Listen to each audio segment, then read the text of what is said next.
this girl suddenly discovered a package of powdered drugs on the table. She immediately threw the package of drugs straight into the face of the female student who often bullied her. The classmates standing next to her all felt that Ji-woo would definitely have bad luck. Everyone only saw the female student reach out and push Ji-woo hard. Immediately after that, the female student rushed up, grabbed Ji-woo's hair and threw it hard, causing her to hit her head on the cabinet behind her. Ji-woo did not show any fear at all. She immediately rushed up and pushed the female student. All the classmates in the class no longer dared to rush up and hit her. Ji-woo picked up her bag and slowly walked out of the classroom. At this time, the teacher rushed over. The teacher reprimanded Ji-woo for causing chaos in the classroom. Unexpectedly, Ji-woo pulled down the name tag on her chest, gave it to the teacher, and decided to skip school. But the more serious event had just begun. Ji-woo's father is a drug addict and a drug trafficker. Ji-woo's classmates think she is also a drug addict. Even the police are always watching outside her house 24 hours a day. They hope to catch her father. At this time, Ji-woo walks out of school. She uses her school bag to break the rearview mirror of the police car. Then she throws her school bag hard, breaking the front window of the car. The police quickly get out of the car to arrest her, but Ji-woo immediately runs away. She goes to the beach and puts on headphones to listen to the happy birthday song. She looks at the photo of her and her father. Today is her 17th birthday. She both misses her father and hates him. Ji-woo returns to her house. She sees in front of her house the gift her father gave her. Ji-woo kicks everything away without hesitation. Right after that, her father called, and he asked her if she liked the gift he sent her. Ji-woo angrily shouted and asked her father where the hell was he? Why did he make her life so miserable? Her father felt very guilty, so he decided to take a risk to see his daughter. As a result, he encountered a policeman who was about to urinate, but he quickly knocked the other person unconscious. Then he used his fist to break the car door and knock the other policeman unconscious. He went to the front door and used the key to open the door. He called out his daughter's name, but at this moment, a man in a black hooded shirt suddenly appeared. He pulled out a gun and aimed it straight at him. Ji-woo's father locked the door handle. Then he pulled out a knife to defend himself. Ji-woo heard her father's voice, so she stood up to open the door, but she found that the door was locked. Then she only heard a gunshot. Ji-woo's father was injured and bleeding profusely. Ji-woo panicked, not knowing what to do next. Her father's hand was still holding the doorknob tightly. He didn't want his daughter to open the door. Ji-woo was extremely worried. She banged on the door and shouted for her father. As a result, another gunshot rang out, and Ji-woo's father completely collapsed. After finishing the job, the killer immediately left the scene. While Ji-woo was still knocking on the door in vain, she begged her father not to leave her alone. He felt extremely guilty in his heart. He told his daughter to live a good life and not just look at his suffering. Right after that, Ji-woo could no longer hear her father's voice. Ji-woo screamed silently. She used all her strength to open the door. Then she saw her father lying in a pool of blood. She tried to shake his body, but there was still no response. Ji-woo was extremely sad. She held her father's funeral herself. Suddenly a group of men in black came in. The man in the lead lit a cigarette. Then he stuck it in the incense burner to commemorate Ji-woo's father. Ji-woo guessed that this man was her father's leader. Ji-woo wanted to avenge her father. Choi Moo-jin said that her father was his best subordinate, so he didn't want his subordinate's daughter to live in hatred. But the police still couldn't find the culprit. Ji-woo really wanted to avenge her father, so she printed the photo of the culprit from the surveillance camera into flyers. She posted it all over the big and small streets in the city. She even distributed it to the homeless. She hoped that someone would be able to help her find the culprit's whereabouts. Choi Moo-jin also saw the flyer, but the culprit was wearing a mask and didn't reveal his face. It was really difficult to find him with Ji-woo's method. That same evening, Ji-woo received a phone call. The other party said that he had found information about the murderer.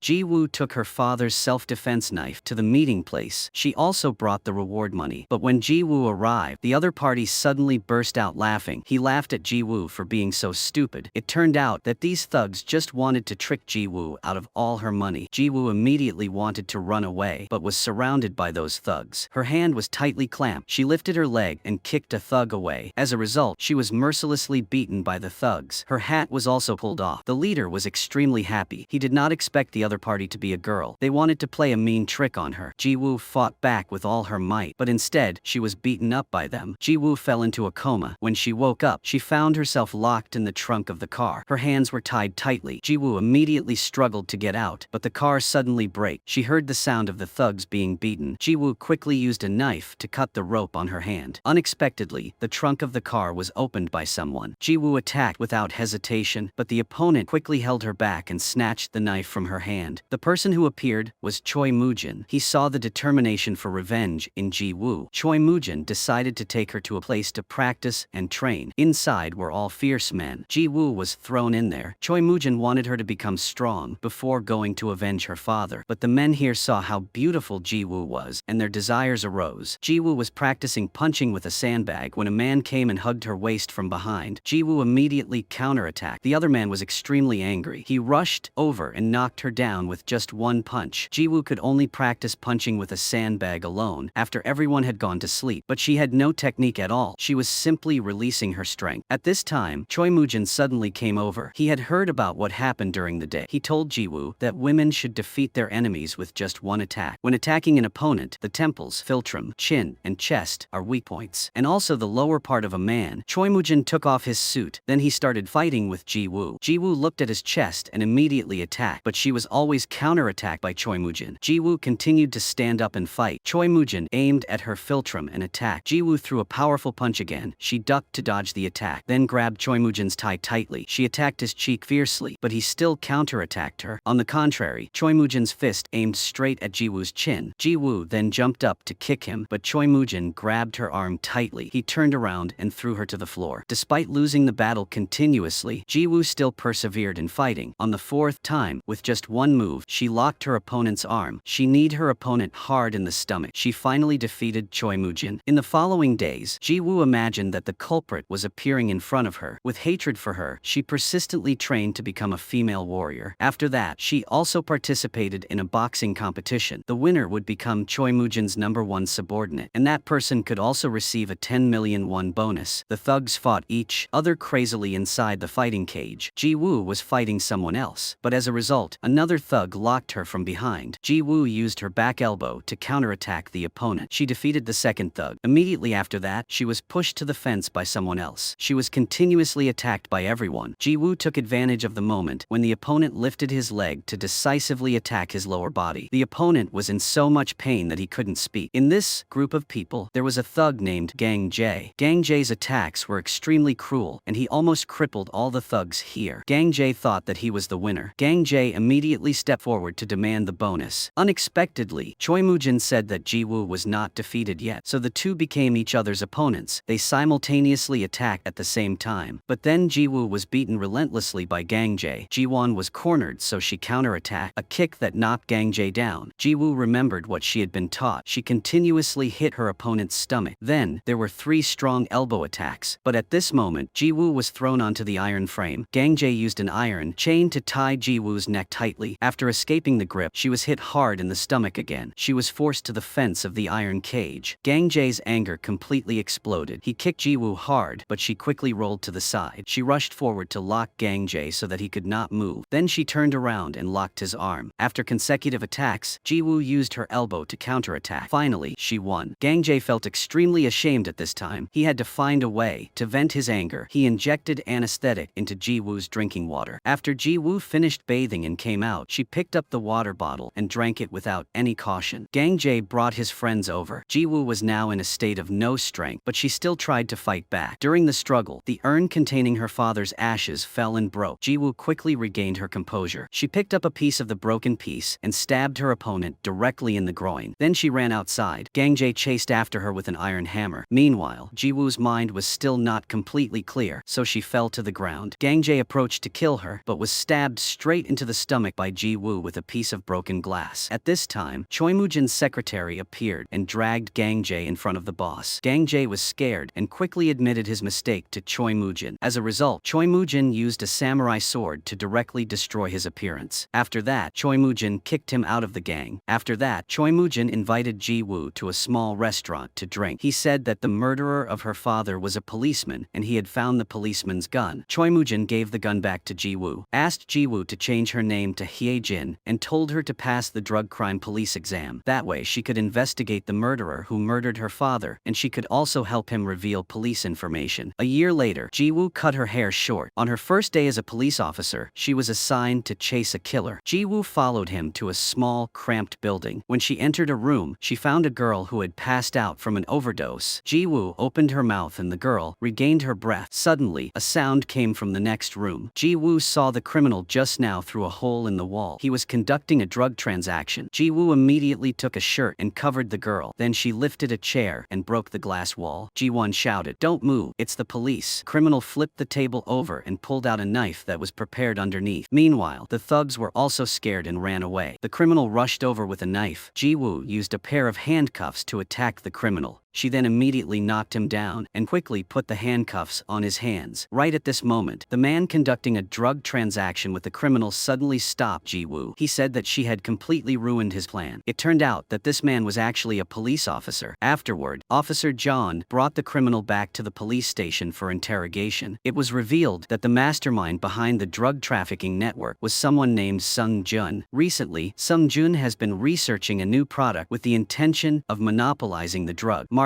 that Choi Moo-jin currently dominates. Officer John stepped outside to make a phone call, only to find Ji-woo also appearing at the same place. It turned out that her superiors recognized Ji-woo's exceptional abilities, so they transferred her to the narcotics crime investigation team. She became Officer John's partner. John did not agree with this decision, so he expressed his opinion to Captain Cha. Captain Cha said that his objections were futile. Officer John was extremely displeased. Afterward, he immediately took Ji-woo to find Sung Jun. John told Ji-woo to investigate the surrounding area first. Ji-woo quickly made her way inside the hallway from the back door. However, as she was walking down the hallway, she was suddenly harassed by a pervert. Ji-woo quickly took out her police badge to prove her identity. Seeing this, the man directly attacked her. Without hesitation, Ji-woo pulled out handcuffs and landed 2 strong punches straight into his stomach, causing him immense pain. Sung Jun is the boss of this casino. At this time, police officer John saw that Ji-woo did not return, so he went inside the hallway. As a result, he saw the thugs lying on top of each other. Immediately after that, police officer John brought people into the casino. Here, he saw Ji-woo just finished a fight. Although she was very tired, fortunately, she still caught Sung Jun. Ji-woo also quickly found a new type of opium in the liquor cabinet. Sung Jun was taken to the police station. He obediently confessed to the boss behind this case. Unexpectedly, that was the person who had been slashed in the face by Choi Moo-jin with a sword. Gang Jae had returned with plot to take Choi Moo-jin's position. He wanted to avenge his shame that year. On this side, Captain Cha gave everyone guns. They launched a campaign to capture the culprit, and the main target was Choi Moo-jin. Captain Cha knew that Choi Moo-jin was coming to the dock to make a big deal. The mission came so suddenly that Ji-woo had no way to inform Choi Moo-jin. At the same time, she was also required to hand over her phone to prevent this operation from being exposed. After arriving at the dock, Ji-woo brought people inside from the back door of the cabin. Police John was entering from the front door with others. Ji-woo went to the lowest floor of the cabin and suddenly saw Choi Moo-jin there to inspect the opium processing. But Police John acted one step ahead. He appeared on the lowest floor, his gun aimed at Choi Moo-jin. Suddenly, at this moment, a gunshot rang out and the surroundings suddenly became dark. Police John and his teammates broke the bottles of alcohol containing flammable substances. They used fire to illuminate the surroundings. Captain Cha was currently in another cabin watching. Choi Moo-jin took the opportunity to distance himself from the John police. At this moment, Ji-woo suddenly appeared, aiming his gun at the back of the John police. If the John police dared to shoot and kill Choi Moo-jin, Ji-woo would kill him too. But because of the large fire blocking the way, Choi Moo-jin had a chance to escape. He jumped into the sea and immediately escaped from the police. The entire scene was also blown up. Captain Cha could only find a gun with its serial number erased, which was the gun that killed Ji-woo's father, but he felt that the gun was very familiar. Just now, when the lights were turned off, Ji-woo used this gun to shoot straight at the power distribution cabinet. After Choi Moo-jin returned to the hotel, he was still extremely angry. He drank all the wine in one gulp and then smashed the glass. Choi Moo-jin began to suspect that Ji-woo had betrayed him. At this time, Ji-woo also realized that there was a possibility that she would be misunderstood. So as soon as she finished the mission, she immediately went to the hotel. Choi Moo-jin also sent people to immediately destroy all the surveillance cameras. But Choi Moo-jin had just finished dealing with those annoying surveillance cameras when his training base was attacked by Gang Jae and his subordinates. Choi Moo-jin's secretary immediately ran to stop him, but Gang Jae broke his arm. Gang Jae also wrote a line in blood on the floor saying, "Your grandfather is back." The two events happening at the same time made Choi Moo-jin guess that the person behind it all was Gang Jae, and he immediately became extremely angry. After Captain Cha heard the news, he ordered Sung Jun to be released. He wanted to lure Gang Jae's appearance, and at that time, Choi Moo-jin would also appear to eliminate Gang Jae. But Ji-woo told Choi Moo-jin that Captain Cha's actions this time were a trap. So after Sung Jun showed up, the police still couldn't find Choi Moo-jin. At this point, everyone lost their will, but Captain Cha said that the police had arranged to go inside Choi Moo-jin's gang. That person would report something very important tonight, and Captain Cha would personally go to meet him. Ji-woo disguised himself and followed Captain Cha on a motorcycle all the way. But halfway there, Police John suddenly appeared. It turned out that this was a trap because Police John failed again and again. Captain Cha suspected that there was an insider inside the police station. Captain Cha thought of this way to lure the insider out. Ji-woo threw his school bag at John and quickly turned around to run away. Police John immediately rushed to wrestle with Ji-woo. As a result, with just one shoulder tackle, Ji-woo escaped his grasp. Then she quickly turned around and resolutely jumped down a tricycle below. After experiencing this incident, Captain Cha began to suspect that Ji-woo was an insider because since Ji-woo was assigned to the team, there were only incidents related to insiders. So Captain Cha asked Police John to keep an eye on Ji-woo. She also felt Captain Cha's suspicion of her, so she had to focus on solving the case and monitoring Sung Jun. She hoped to find out Gang Jae's whereabouts to solve one less problem for Choi Moo-jin. But Police John couldn't believe that Ji-woo was so reckless. He thought she couldn't possibly be an insider, so he resolutely appeared in front of her. He and Ji-woo followed the surroundings, but in reality, it was to restrict Ji-woo from acting on her own. The two of them followed the trail to an abandoned factory. Then they hid in the dark. They saw Sung Jun and Gang Jae meeting and trading drugs. Sung Jun then immediately left, but Gang Jae still refused to leave. Both of them thought that this was a good opportunity to arrest someone. But at this moment, Gang Jae's subordinates quickly went up the stairs. Gang Jae also suddenly raised his arm, his right hand making a gesture that looked exactly like a gun aimed straight at Ji-woo. It seemed that Gang Jae had known that Ji-woo and police officer John were here for a long time. It turned out that the day before, Gang Jae had seen the surveillance camera at Sung Jun's casino. Gang Jae accidentally discovered Ji-woo's identity as a police officer, so he lured her here. That year, Gang Jae's face was ruined because of Ji-woo, so he wanted to take revenge on Ji-woo. The two sides fought fiercely in the factory, but they had a large number of people, so they quickly gained the upper hand. In the end, the two policemen were still captured by them. Ji-woo coldly ordered Gang Jae to unlock her handcuffs. She even mocked him that he still couldn't beat her. Not to be fooled, he pulled out a knife and stabbed it straight into Ji-woo's thigh. He kept moving the knife viciously. Then he took a picture of Ji-woo and sent it to Choi Moo-jin. Gang Jae told Choi Moo-jin to come and save her quickly. Ji-woo knew that Gang Jae was determined to kill her, so she begged him to spare Officer John. As a result, she accidentally angered Gang Jae, who immediately ordered his subordinates to madly kick Officer John. Ji-woo recently said that she would definitely make Gang Jae die by her hands. Gang Jae laughed loudly and locked the two people in the car. After that, the two were pushed into the compression chamber. Immediately after that, the steel plate above began to press down. Police officer John used all his strength to kick the armrest on Ji-woo's handcuffs. The armrest suddenly came off. Ji-woo quickly took off his handcuffs, but police officer John was still handcuffed very tightly. Ji-woo pulled hard, but it was still useless. At this time, the space inside the car was compressed to the point that it was not even half the height of a person's body. The two people could only lie face down in the car. When they were about to be crushed, a black car suddenly appeared. The car immediately crashed into the power distribution cabinet. The compressor immediately stopped working, and the two people were finally saved. The owner of the black car was Choi Moo-jin. At this time, the police siren also kept ringing. Choi Moo-jin immediately left the scene. After experiencing this incident, police officer John also gave up his suspicions of Ji-woo, because while lying under the compression chamber, Ji-woo could have completely run away without saving him, but she chose to stay. On this side, Choi Moo-jin arranged for Ji-woo to go abroad because Gang Jae knew about Ji-woo's past. Once Gang Jae told the police everything, Ji-woo's identity as an insider would definitely be exposed. But Ji-woo still hadn't found the murderer who killed her father, so she didn't agree to go abroad. Meanwhile, Gang Jae knew that he had tortured Ji-woo, so Choi Moo-jin would definitely send someone to kill him. So Gang Jae immediately called Captain Cha to ask for protection. The condition for protection was that Gang Jae would help Captain Cha capture Choi Moo-jin. Ji-woo reported this news to Choi Moo-jin. She told him to avoid it, but Choi Moo-jin insisted on taking the risk to eliminate Gang Jae. Gang Jae made an appointment to meet Choi Moo-jin at the pier, and as soon as the two sides saw each other, they immediately attacked each other. At this time, Captain Cha's subordinates were also hiding in the corner. After waiting for a while, when both sides' fighting ability had significantly decreased, the police rushed in and arrested everyone. Choi Moo-jin was chasing Gang Jae up to the foot of the steel bridge. Gang Jae quickly attacked and injured Choi Moo-jin's arm. Choi Moo-jin then pulled out his knife and resolutely stabbed forward. Both sides were injured. Gang Jae rushed forward again, but Choi Moo-jin twisted his arm back. Choi Moo-jin's right hand clenched the knife and stabbed hard into Gang Jae's side, followed immediately by a shoulder shove. After that, Choi Moo-jin pulled out his knife. Gang Jae fell miserably to the ground. But at this moment, Gang Jae's face revealed a cruel expression. He quietly pulled the knife out of his shoe. Then Gang Jae suddenly stabbed Choi Moo-jin repeatedly in the stomach. Choi Moo-jin was seriously injured and fell to the ground. Gang Jae frantically raised his hand to continue stabbing the opponent, but suddenly a gunshot rang out. It was Ji-woo's gunshot. Ji-woo told Choi Moo-jin to run away. Gang Jae suddenly burst out laughing and told Ji-woo that she was stupid, she didn't know anything, and just went to work for Choi Moo-jin. At this moment, police officer John was standing opposite. John shouted loudly to threaten Gang Jae not to act rashly. Gang Jae took this opportunity to loudly reveal Ji-woo's true identity. As a result, he was decisively killed by Ji-woo on the spot. Choi Moo-jin was saved by his secretary. Captain Cha didn't waste any more time. Ji-woo received the letter that Gang Jae sent her before he died. She opened it and saw a photo inside. She was surprised to see her father in the photo wearing a police uniform, and the person standing next to him was Captain Cha. Ji-woo thought about it but still couldn't understand, so she immediately went to find Choi Moo-jin and asked him why her father was a policeman. Choi Moo-jin said that her father was sent by Captain Cha to Choi Moo-jin's place as an insider, but in the end her father became a traitor and joined Choi Moo-jin's gang. After Captain Cha found out, he used her father's own gun to end his life. Ji-woo's mood was extremely chaotic. She didn't know who to believe. She still remembered what Gang Jae said. Before he died, she felt that there must be a hidden truth in this matter. Ji-woo wanted to go ask team leader Cha the truth about her father, but Choi Moo-jin had anticipated that and sent his secretary to break into Captain Cha's house. Then he suddenly assassinated Captain Cha. Captain Cha picked up a wine bottle and smashed it hard on the secretary. Then he picked up a sharp piece of broken glass and stabbed the secretary straight in the stomach, but in the end, he was still seriously injured and collapsed to the ground. After finishing the task, the secretary ran away. Ji-woo appeared right after that. She was about to raise her hand to open the door when she was startled by the blood on it. Ji-woo quickly pulled out the knife and opened the door to enter the house. Captain Cha was lying on the floor, about to die. He thought that Ji-woo came to kill him, but he heard her ask what happened to her father. Only then did he realize that Ji-woo was his teammate's daughter. Captain Cha looked extremely pained. He could not believe that Ji-woo risked her life just to get revenge. Captain Cha immediately told the truth. It turned out that Ji-woo's father had never betrayed him before. At that time, her father was sent to work as an undercover agent next to Choi Moo-jin. He had always reported information about the drug trafficking organization to Captain Cha. Ji-woo's father then gave Choi Moo-jin a lighter with a GPS tracker inside. Choi Moo-jin accidentally discovered it, and at this time Ji-woo's father's identity was revealed. Choi Moo-jin personally eliminated her father. It turned out that Choi Moo-jin was the murderer who killed Ji-woo's father. Ji-woo couldn't believe it. At this moment, police officer John came to find Captain Cha. He discovered blood on the doorknob and wanted to break the door to get in. Captain Cha hurriedly handed over a set of documents to Ji-woo. He then told Ji-woo to escape through the window. Police officer John also broke into Captain Cha's house at that time. He promptly took Captain Cha to the hospital. Fortunately, Captain Cha was saved. On this side, Ji-woo was sitting in the car and hurriedly opened the documents. She discovered photos of her father, informing Captain Cha. She finally believed that her father was the one who stood on the side of justice. But Ji-woo was extremely heartbroken. She never expected that she would consider the murderer of her father as her benefactor. She even became an assassin to kill people for him and build a large criminal gang. The hatred in her heart flared up. She must kill Choi Moo-jin. Ji-woo got out of the car. She pulled the plug to light the fire. She tried to burn all the organization's tattoos on her body. From now on, Choi Moo-jin was her biggest enemy. At this time, Choi Moo-jin's secretary had received news that Captain Cha was not dead. He immediately guessed that Ji-woo must have known the truth. He immediately sent someone to kill Ji-woo. Ji-woo was about to leave the house when a group of thugs put a bag over her head. Then, a thug pushed her into the bathtub. Ji-woo used all her strength to resist. She picked up the shower head and locked the thug in. Then, she pulled down the curtain rack as a weapon. But the space inside the bathroom was narrow, so Ji-woo was kicked straight into the wall by the opponent. Ji-woo was locked from behind by the opponent. The assassin on the opposite side stabbed her in the stomach. Ji-woo was in great pain and kept throwing punches in return. Finally, Finally, she escaped the grip. She pulled out the knife from her belt and killed the assassin in front of her.